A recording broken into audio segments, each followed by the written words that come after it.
In this video, we're going to go through how you can get your Call of Duty from looking like this to looking like this.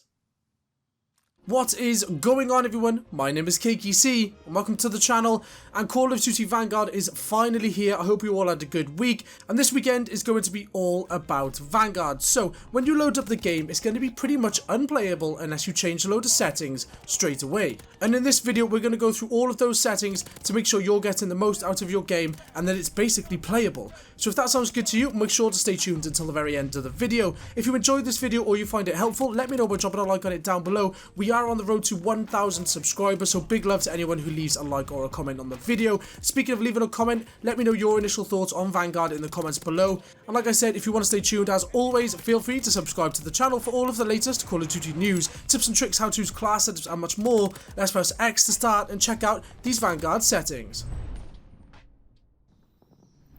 Okay guys, here we go. So if we load up the settings tab, so if you are on console, the first tab that's going to come up is the controller tab. Now, obviously change your stick sensitivity to whatever you are comfortable with. I like 9, so that's where I leave it. I think the default is 4, so have a play around with that and see what you like.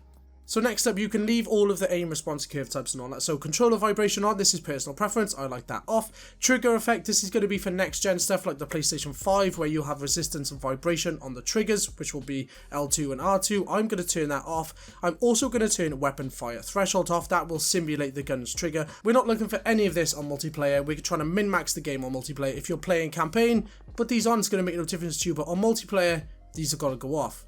Now, advanced controls, I'll leave all that the same apart from the mini input dead zone. So L2, I'm going to put down to 1. R2, I'm also going to put down to 1. Left stick mini input dead zone, I'm going to put down to 3. And then right stick, I'm going to put down to 6. Have a play around with these. That is what I find comfortable, and that's the best for my PlayStation 5 controller. Now, moving on to the gameplay side of things, this is a very important tab. So all of the aim assist stuff is fine. The one thing that I do change is the weapon mount exit delay. I'm going to put the shortest. This just means when you are mounted, you can get the gun off as quickly as possible. I will also turn off blind fire because I haven't fired blind once yet in this game, so that is coming off. The movement side of stuff is down to you. The only thing I like to change is that I like a tap slide. I don't really change anything else. I do sometimes use a toggle equipment behavior as well. So moving on to the graphics tab, this is probably the most important part of this video. First up, if you do have the option to play on 120Hz, obviously do that. Unfortunately, I do not have the option because my capture card limits me to 60. Moving on to field of view, so 80 is the default for console. Some players may be familiar with the FOV slider if you play on PC or you have played Cold War. 80 is standard, but it's not very good. As soon as you start putting it up, you will see a great difference in your gameplay and how the game actually looks.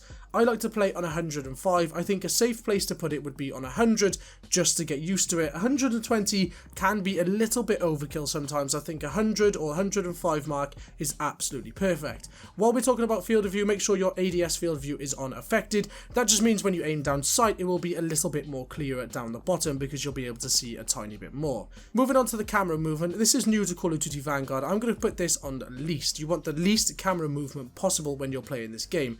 Talking of least camera movement, we're going to turn motion blur for the world and the weapon off. But you just want to be able to see as much as possible. With motion blur on, it takes away a lot of the stuff that's going on. On a similar topic, they've added depth of field into Call of Duty Vanguard. Anything that's out of focus will appear blurry. We do not want that. We want the game to be crystal clear. So I'm going to turn depth of field off. You will notice a massive difference when you turn that off. If you are on next gen, you will have the Fidelity FX CAS option. This is just going to make it look sharper, so I'm going to turn that on.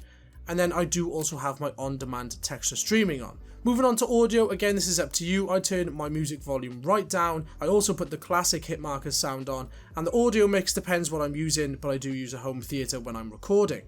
Now moving on to the interface tab, they've added a few telemetry options for the console. This is brand new, so you can put an FOV counter on, you can put server latency, packet loss, a console clock, which is fantastic, and then you can also change the size of these. You can have it default or you can have it small, which you might have seen in some of my gameplay. I think this is a fantastic addition.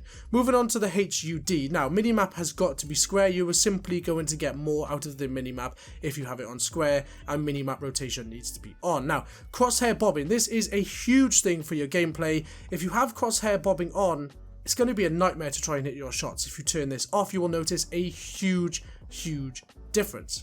And as far as the settings goes, guys, that is it. These are the best settings that you can be using right now to play Call of Duty Vanguard. And if we have a look at that, it just looks like a totally different game. It's absolutely ridiculous that the settings that they give you for default are so bad. This is how to play Call of Duty Vanguard, guys. You will have the most fun playing like this because you will be able to actually see and use the guns, guys. If you enjoyed that video or you found it helpful, let me know by dropping a like on it down below. Like I said at the start of the video, we are on the road to 1,000 subscribers, so big love to anyone who leaves a like or a comment on the video. Speaking of leaving a comment, let me know your thoughts on Vanguard in the comments below. Use it as a discussion section. Let me know your thoughts on absolutely everything. Thank you for staying tuned to the video. As always, feel free to subscribe to the channel for all of the latest Call of Duty news, tips and tricks, how-tos, class setups, and much more.